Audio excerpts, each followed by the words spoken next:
नमस्कार साथियों, स्वागत है आप सभी का हमारे यूट्यूब चैनल पर। कैसे हो आप सभी? तो आज अपन बात करने वाले हैं कि सरकारी कर्मचारियों को अब बड़ी राहत मिलने वाली है कि अब उसकी रिटायरमेंट उम्र है उसको बढ़ा करके 65 साल होने की तैयारी चल रही है।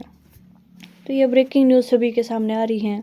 बहुत तेज़ी से ब्रेकिंग न्यूज़ चल रही है कि अब सरकारी कर्मचारियों को सरकार की ओर से रिटायरमेंट की उम्र 65 साल होने पर बहुत बहुत बधाई हो। उनको अब सरकार 65 साल नौकरी करने का अवसर देगी। तो अब आगे की ओर बात करते हैं कि अब सरकार 65 साल उनको नौकरी कराएगी। अब पहले तो 60 साल से पहले ही कम उम्र में रिटायर कर देते थे, लेकिन अब उसकी उम्र बढ़ा करके 65 साल करती हैं। अब आगे बात करते हैं डिटेल से, क्या डिटेल सामने आती हैं। तो चलिए आगे चलते हैं। इससे पहले आप वीडियो को लाइक शेयर सब्सक्राइब जरूर करें और अपन आगे डिटेल के साथ बात कर लेते हैं। तो चलिए रिटायरमेंट पर अपन आते हैं, टॉपिक पर बात करते हैं। तो देखते हैं कि रिटायरमेंट एज है वो 65 ईयर्स होगी है।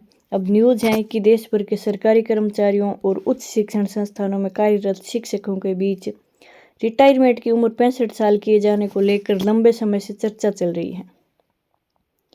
वर्तमान में अधिकांश सरकारी कर्मचारियों की सेवानिवृत्ति आयु 60 वर्ष है, लेकिन बदलती सामाजिक परिस्थितियां, बढ़ती औसत आयु और अनुभवी कर्मचारियों की आवश्यकता को देखते हुए इस सीमा को बढ़ाने की मांग तेज होती जा रही है। और हाल के दिनों में इस विषय से जुड़ी खबरों ने एक बार फिर कर्मचारियों की उम्मीदें और बढ़ा दी हैं।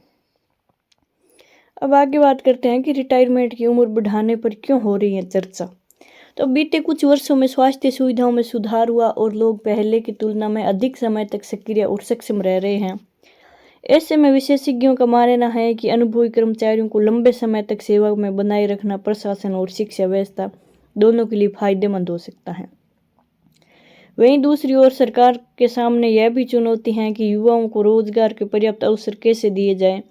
इसी संतुलन को ध्यान में रखते हुए रिटायरमेंट आयु बढ़ाने के प्रस्ताव पर विचार किया जा रहा है सरकार की ओर से।